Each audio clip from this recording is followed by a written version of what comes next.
Sin más, por favor, abran sus Biblias en el libro de Daniel, capítulo 1.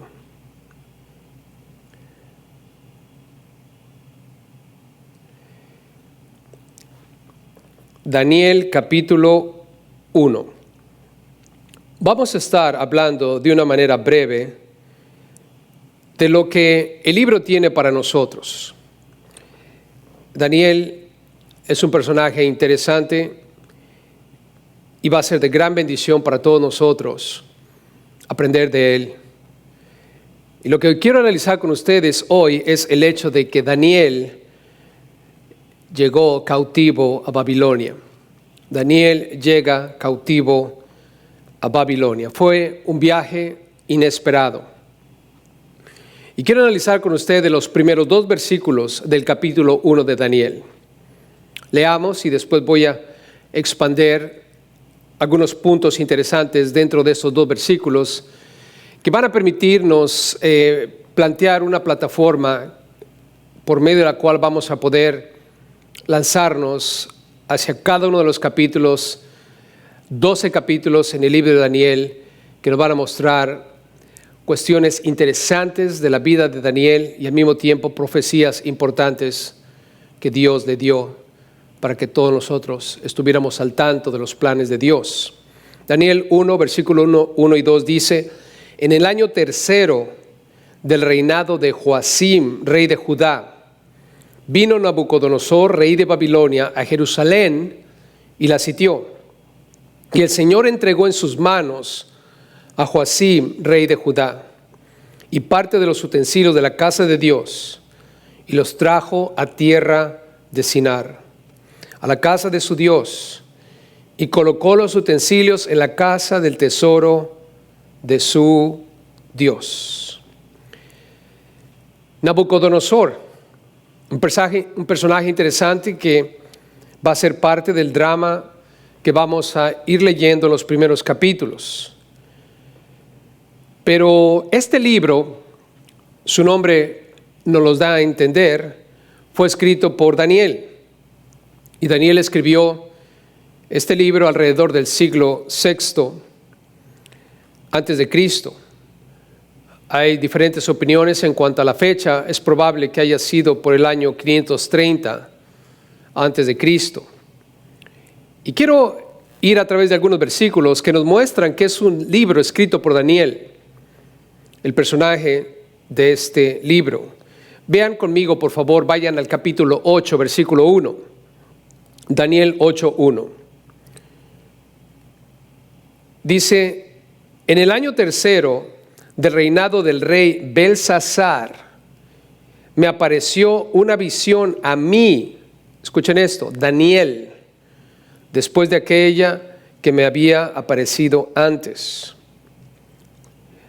Vayan al capítulo 9, versículo 2. 9:2 dice: en el año 1 de su reinado, escuchen esto, yo Daniel miré atentamente los libros, el número de los años de que habló Jehová al profeta Jeremías, que habían de cumplirse las desolaciones de Jerusalén en 70 años. Ahí dice, yo Daniel miré atentamente. Noten en el versículo 22, capítulo 9. 9:22 dice: y me hizo entender y habló conmigo diciendo: Daniel, ahora he salido para darte sabiduría y entendimiento. Claramente vemos que el libro está declarando que Daniel es el autor, el protagonista de este libro. Vean el versículo 2 en el capítulo 10. 10:2. En aquellos días yo, Daniel, estuve afligido por espacio de 3 semanas. El libro mismo nos muestra que Daniel escribió el libro. Jesús, nuestro Señor, el Mesías, habló de Daniel como el autor del libro. Y esto que les voy a leer está en Mateo 24:15. Y también se encuentra en Marcos 13:14.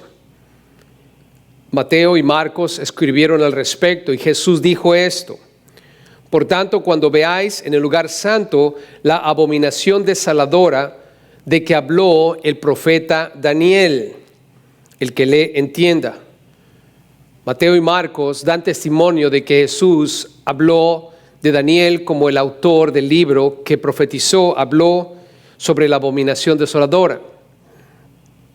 Y es un libro fascinante, hermanos, que nos mostrará en los primeros 6 capítulos, y quiero que mantengan esto en perspectiva, son 12 capítulos, pero en los primeros 6 capítulos vamos a ver a Daniel escalando prósperamente y en prominencia dentro de Babilonia. Un judío, un hebreo en Babilonia que ha sido llevado cautivo, como vamos a ver en un momento más, empezó a escalar de una manera favorable e increíble porque fue un hombre que tenía un compromiso sólido con Dios, y Dios, como dice Pablo a Timoteo, lo halló fiel y lo puso en el ministerio, lo usó poderosamente.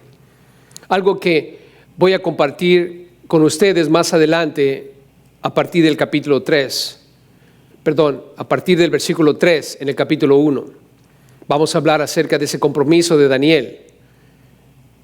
Y ese compromiso lo llevó a ser usado tremendamente por Dios. Y también vamos a encontrar en los otros 6 capítulos, al finalizar la segunda parte del libro, profecías increíbles que Daniel recibió del Señor. Así es que 6 capítulos, Daniel escalando a un lugar de autoridad y poder en Babilonia, y los otros 6 capítulos vamos a ver el desarrollo de ciertas profecías que Dios le dio para que tú y yo estuviéramos al tanto de lo que Dios tiene para nosotros en los últimos días. Al concluir el libro, hermanos, mantengan esto en sus notas o en su corazón. Al finalizar el libro, lo que vamos a concluir tú y yo es que Jehová es el único Dios soberano que gobierna todos los asuntos de la humanidad. No hay otro Dios, solo hay uno, soberano y que tiene absoluto control sobre tus asuntos y los míos y de todas las naciones en el mundo. Y eso es lo que vamos a concluir al final del día. Vean conmigo en el versículo 1, aquí en Daniel 1. Daniel 1:1. Dice claramente ahí, en el año 3 del reinado de Joacim, rey de Judá. Y dice la Biblia que vino Nabucodonosor, rey de Babilonia, a Jerusalén y la sitió. Nabucodonosor invadió 3 veces Judá. Jerusalén está en Judá, en la región de Judá. Y lo hizo durante 3 ocasiones. En este momento estamos leyendo aquí en Daniel acerca de la primera vez cuando Nabucodonosor invadió Judá. Es la primera vez. Lo hizo 3 veces. Pero en particular ahorita estamos leyendo lo que pasó la primera vez. Y esto fue alrededor del año 605 antes de Cristo. 605 antes de Cristo. En ese entonces Nabucodonosor solamente era un príncipe. Su padre era Nabopolázar. Él era el padre de Nabucodonosor, rey en ese entonces. Cuando Nabucodonosor, siendo príncipe, llevando el ejército de Babilonia, el ejército de su padre, entró por primera vez a la región de Judá. Nabucodonosor había estado peleando exitosamente contra Asiria y Egipto. Y tú y yo hemos leído en Jeremías cómo es que Nabucodonosor, fue levantado por Dios y vino a ser un tremendo instrumento en las manos de Dios, a pesar de que era un rey pagano. Y una vez que Nabucodonosor conquistó a Siria y Egipto, siguió peleando y eventualmente venció a los hititas, esto es los sirios, los fenicios, y también derrotó a Israel. Cuando Nabucodonosor llega por primera vez a la región de Judá, en el año tercero del reinado de Joacim, rey de Judá, no destruyó Jerusalén, no quemó Jerusalén como lo hizo eventualmente. Y la razón es porque cuando él estaba en esa primera invasión, su padre, Nabopolázar, murió. Y esto fue en agosto del año 605 a.C.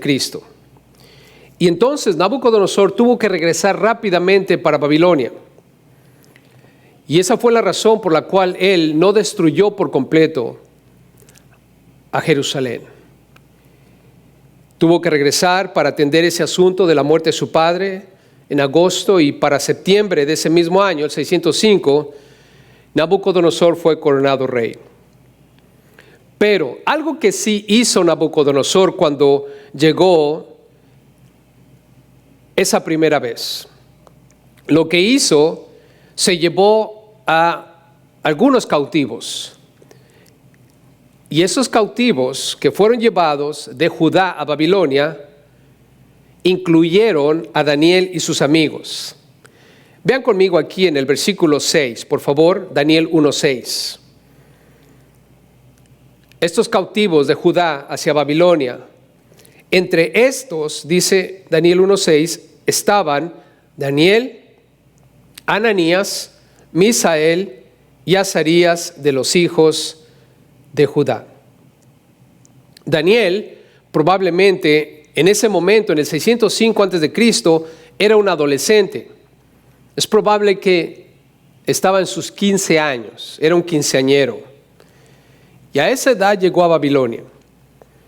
Y la Biblia dice, hermanos, que Daniel era un hombre sabio. Vean conmigo el versículo 4.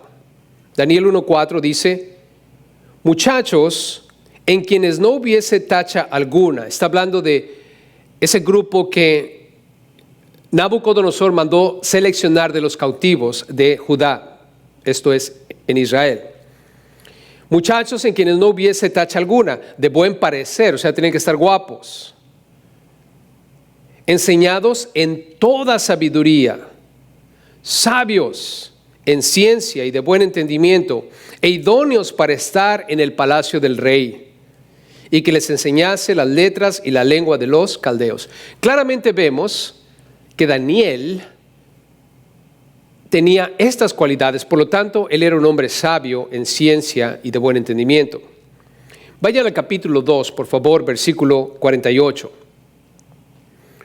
Quiero mostrarles la sabiduría que había en Daniel, porque más adelante nos vamos a dar cuenta que Dios en su soberanía usa tanto a paganos como a creyentes.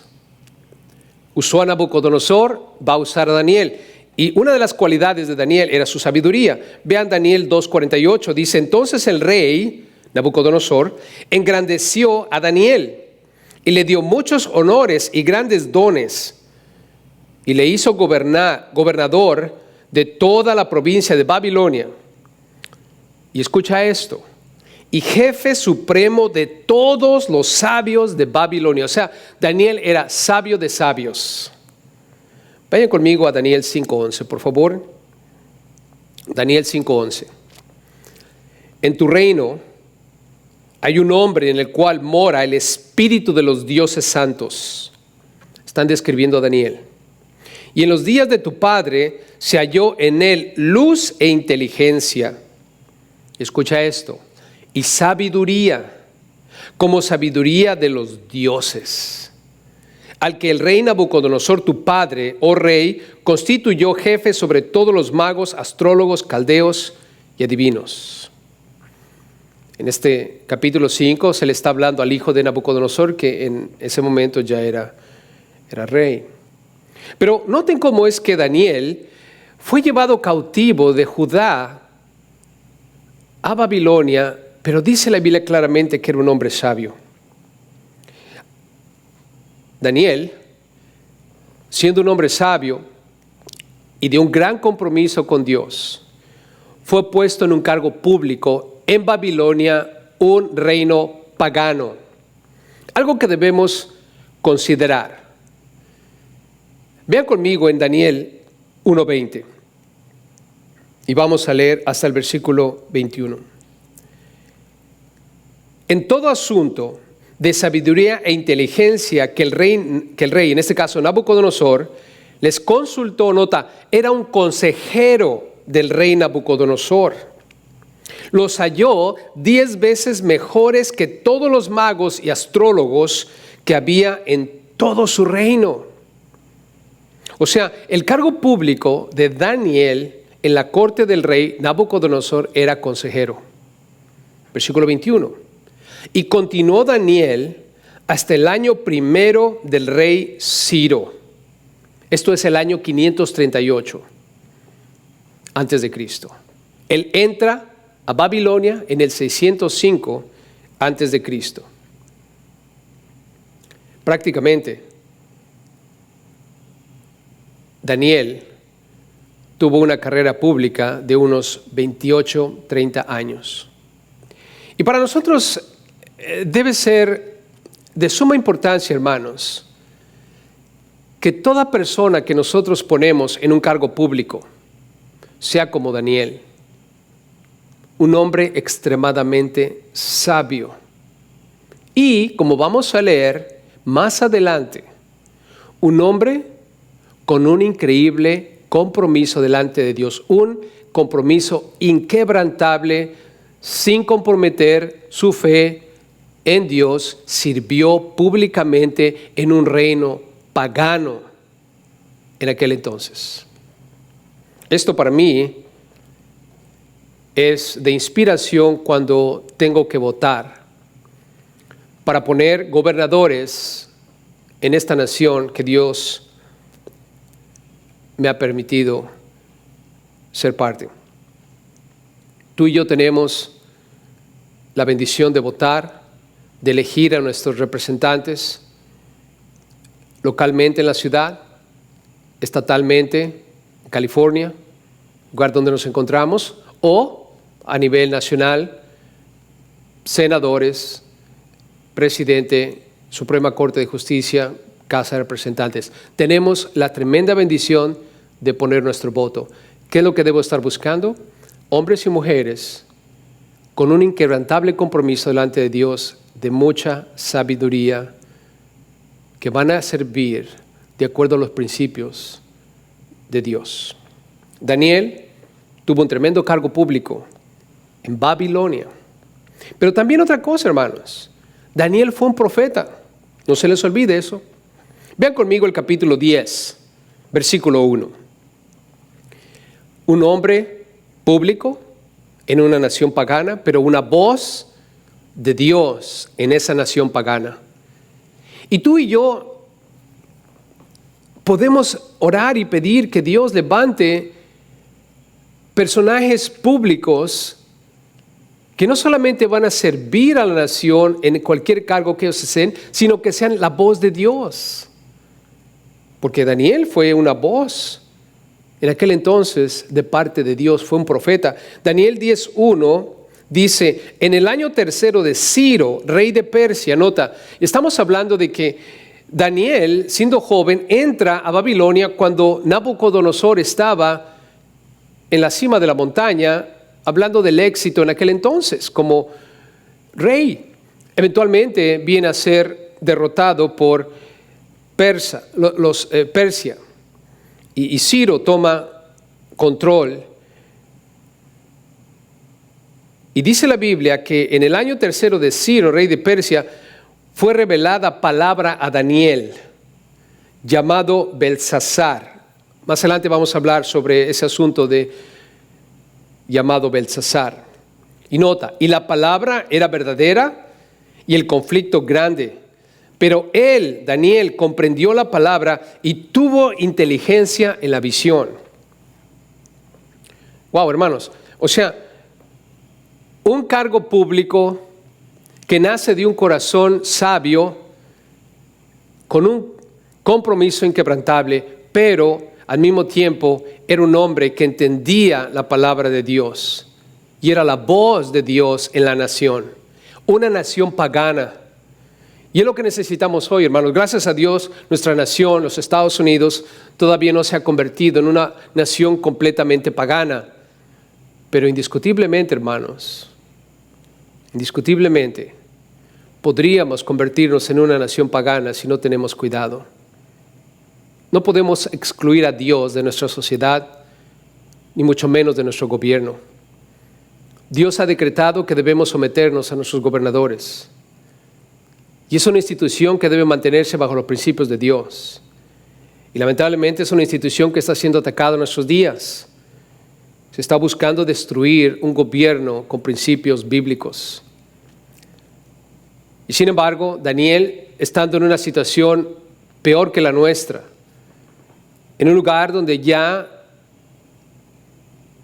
el secularismo, el paganismo había tomado control de cada aspecto de la vida de esa sociedad, Dios en su bondad y misericordia plantó a un hombre como Daniel. Y el tiempo de su ministerio, quizás, hermanos, si hacemos cuentas del tiempo en que él entra a Babilonia, alrededor de unos 15 años, es probable que haya durado su ministerio 70 años. Es probable que él haya vivido más de 85 años. Porque recuerden, fue un periodo de 70 años en cautiverio. Entró como a los 15, 85, pudo haber llegado quizás a los 90, no sé, no tenemos una idea clara, pero su ministerio duró por todo ese tiempo. Y también veamos ahora en el capítulo 1, por favor, en el versículo 2. Daniel 1:2. Quiero mostrarles algo interesante aquí. Dice el versículo 2, y el Señor entregó en sus manos, las manos de Nabucodonosor, el Señor entregó en manos de Nabucodonosor a Joacim, rey de Judá. Quiero hablar por un momento acerca de esta situación. Joacim es entregado. Nabucodonosor lo único que hizo es recibir algo que Dios le dio. Para Nabucodonosor, siendo un hombre pagano, Dios no tenía nada que ver en el asunto. Es solamente su inteligencia, su logística, su manera de hacer guerra. Ya venció a Egipto, venció a Siria, ha llegado ahora a Judá y está Joacim, el rey de Judá, derrotado completamente. ¿Por qué razón Dios lo entregó? Quiero leerle Segunda de Reyes, versículo 24. Segunda de Reyes, capítulo 24, versículo 1 en adelante. Voy a leer hasta el versículo 4. Segunda de Reyes 24:1 dice: en su tiempo subió en campaña Nabucodonosor, rey de Babilonia. Es el comentario acerca de lo que pasó. Joacim vino a ser su siervo por 3 años, pero luego volvió y se rebeló contra él. Joacim no tenía por qué haberse rebelado. Dios le dijo: no hagas eso. Pero Jehová envió contra Joacim, el rey de Judá. Dios estaba en contra de él y estaba a favor de Nabucodonosor.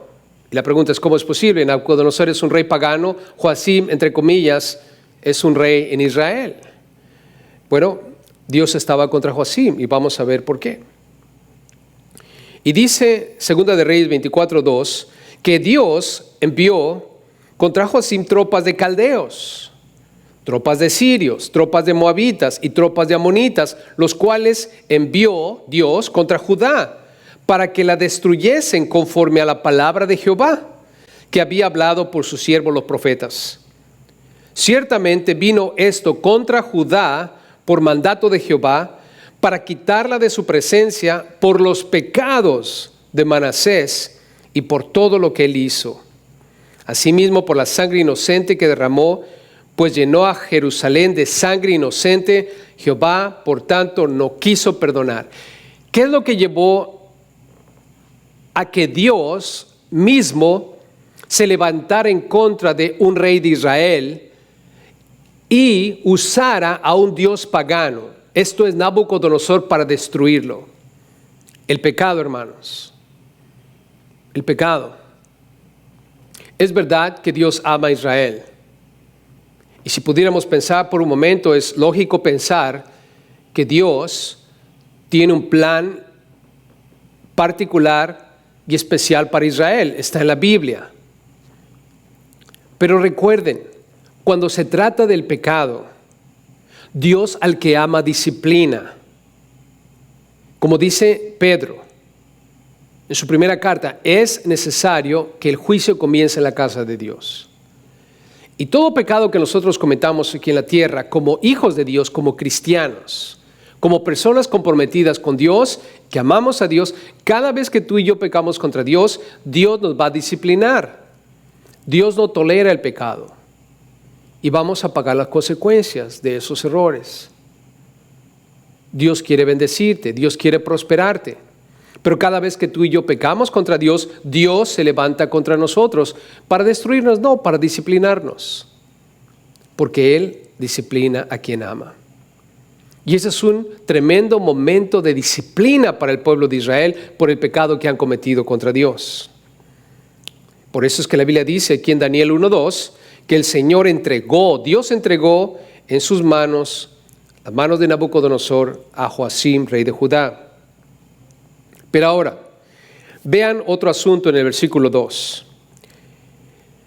Hemos dicho que Nabucodonosor en su primera invasión se llevó a algunos hebreos cautivos, entre ellos Daniel y sus amigos. Pero también otra cosa, vean el versículo 2.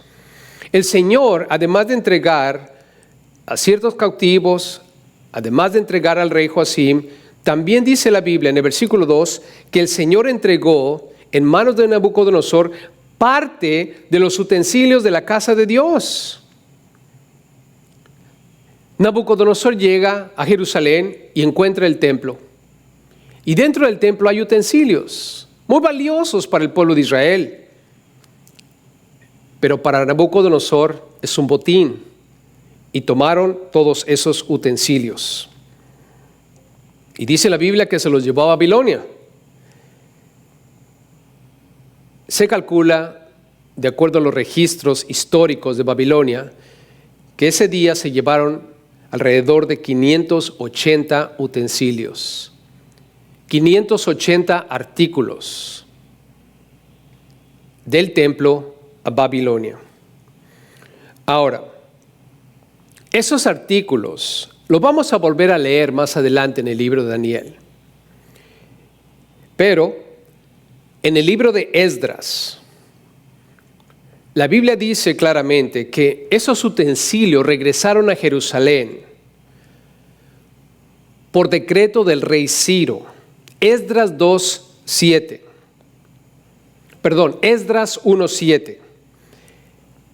Esdras 1:7 dice, el rey Ciro sacó los utensilios de la casa de Jehová que Nabucodonosor había sacado de Jerusalén y los había puesto en la casa de sus dioses. Y en Esdras 6:5, la Biblia dice en Esdras que Darío, de la misma manera, declaró que esos utensilios tenían que ser devueltos a su lugar, al templo que está en Jerusalén, y deberían ser puestos una vez más en la casa de Dios. Vean el versículo 2 aquí en Daniel 1. Nabucodonosor se lleva esos utensilios. ¿Y a dónde los lleva? Vean el versículo 2. Los trajo a tierra de Sinar. Y allí en la tierra de Sinar los puso en la casa de su Dios. Su Dios se llama Marduk. Y esta tierra de Sinar, cuando regresas al libro de Génesis, en el capítulo 10 y 11, te das cuenta de que hubo una distribución de naciones que empezaron a irse por todos lados al principio de la creación. Y en particular, en el capítulo 11, la Biblia habla de la Torre de Babel. Es la historia de la Torre de Babel. Y en Génesis 11:2 dice que cuando ellos salen, la gente sale del oriente, hallaron una llanura en la tierra de Sinar y se establecieron allí. Y aquí en Daniel estamos leyendo de esa tierra de Sinar, y es el nombre que Daniel está usando para hablar de Babilonia. Y en Génesis 11, cuando vemos la tierra de Sinar, estamos viendo a la gente rebelándose contra Dios, levantando una torre, la Torre de Babel. Y eso me hace pensar que Nabucodonosor en realidad está viviendo él en una nación, en un lugar llamado Sinar, que representa rebelión contra Dios, como en el caso de la Torre de Babel. Y es interesante pensar esto, hermanos, porque Dios está usando a Nabucodonosor para disciplinar al pueblo de Israel, pero ahora Nabucodonosor ha llevado a Daniel a Babilonia. Un hombre comprometido, un hombre sabio, ha sido traído a un lugar que de manera natural, al escuchar del nombre Sinar, nos hace pensar de la Torre de Babel, un lugar de rebelión contra Dios. Daniel ha sido traído a Sinar, un lugar de rebelión contra Dios, para dar luz a ese lugar. Pero Nabucodonosor, en su ideología, en su mentalidad de aquel entonces, ha traído los utensilios del templo de Dios en Jerusalén a la casa de su Dios en Babilonia. Y para la gente de aquel entonces, era una vergüenza. Era una derrota total y completa.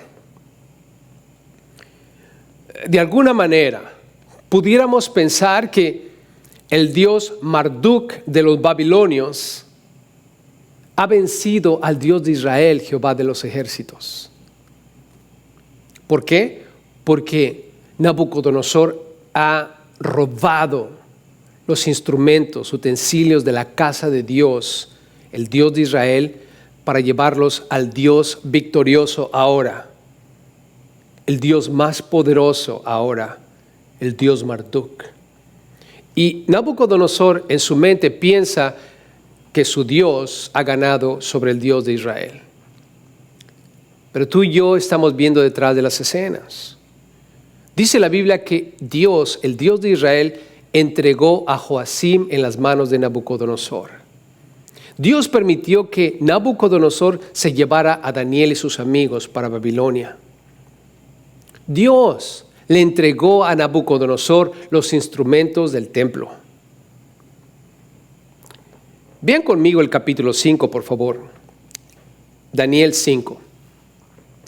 Quiero que veas cómo estos utensilios eventualmente van a ser usados. Y Dios va a traer juicio sobre ellos.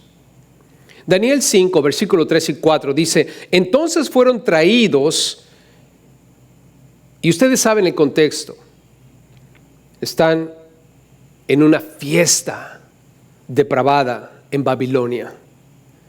Y los príncipes y los de alta autoridad se encuentran allí, y fueron traídos los vasos de oro, escucha esto, que habían traído del templo de la casa de Dios que estaba en Jerusalén. Trajeron todos los vasos, y bebieron en ellos el rey y sus príncipes, sus mujeres y sus concubinas. Versículo 4, Daniel 5. Bebieron vino y alabaron a los dioses de oro y de plata, de bronce, de hierro, de madera y de piedra. Están borrachos, están en medio de un destrampe más allá de lo concebible, y de repente se les ocurre usar los vasos sagrados del templo de Dios en Jerusalén para honrar a sus dioses de oro, de plata, de bronce, de hierro, de madera y de piedra. Y ustedes saben lo que viene, el juicio de Dios sobre ellos. El dios Marduk es solamente un Dios de oro, de plata, de bronce, de hierro. Tiene ojos pero no ve, tiene oídos pero no oye, tiene manos pero no toca, tiene pies pero no puede caminar. No así el Dios de Israel. Pero quiero que noten una vez más en el versículo 2, aquí en Daniel 1. Daniel 1:2 dice claramente, el Señor entregó en sus manos. El Señor entregó en sus manos. Y es algo que debemos atesorar tú y yo en nuestros corazones. Ellos no pueden ver lo que tú y yo vemos. Hay un Dios absoluto, soberano, que reina y gobierna sobre cada asunto del ser humano aquí en la tierra, de cualquier reino aquí en la tierra. No hay dioses. No existe ningún Dios que tú y yo podamos haber creado como seres humanos que pueda vencer al único y verdadero Dios. Recuerden lo que leímos en Jeremías.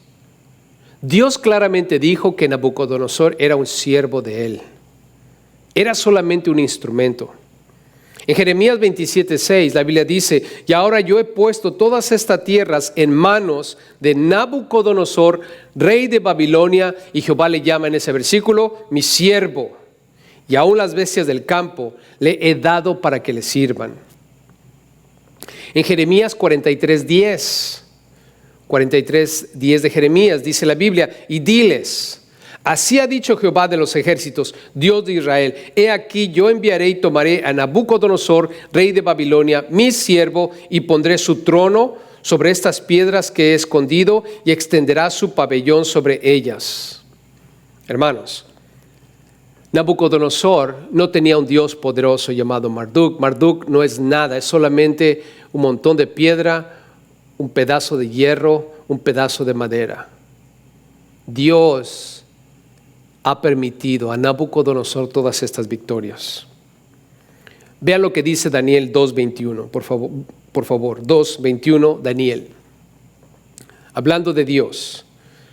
Dice Daniel ahí, Él muda los tiempos y las edades, quita reyes y pone reyes, da la sabiduría a los sabios y la ciencia a los entendidos.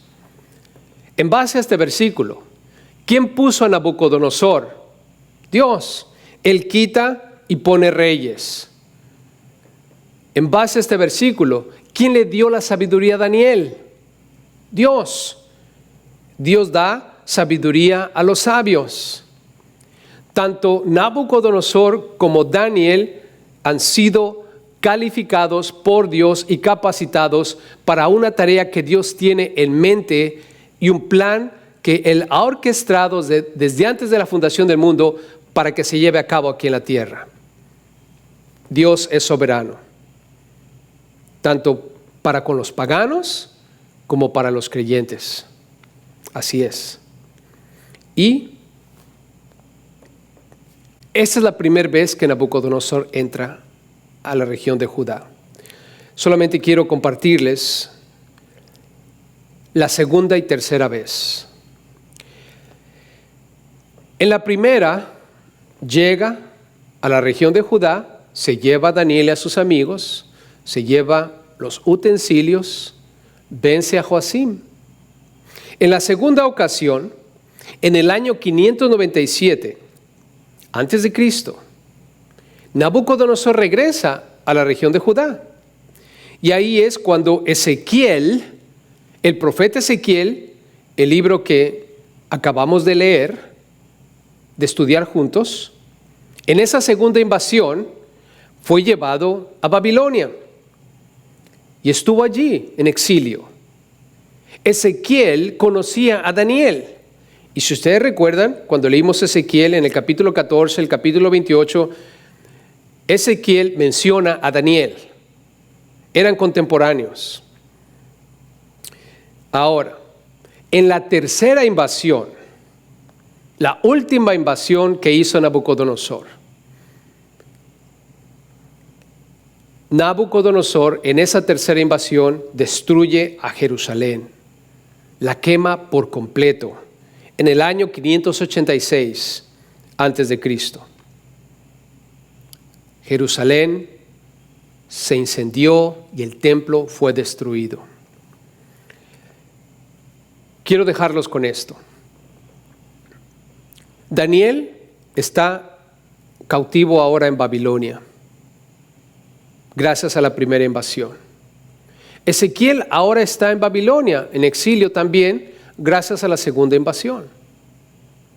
Dios, escucha esto, hermano, hermana, Dios sacó a Daniel de la región de Judá. Dios sacó a Ezequiel. Hombres comprometidos que amaban a Dios. Antes de la destrucción total que vino sobre Jerusalén y el templo. Y esto solamente me recuerda una cosa. Tú y yo sabemos que Dios va a traer un juicio sobre esta tierra.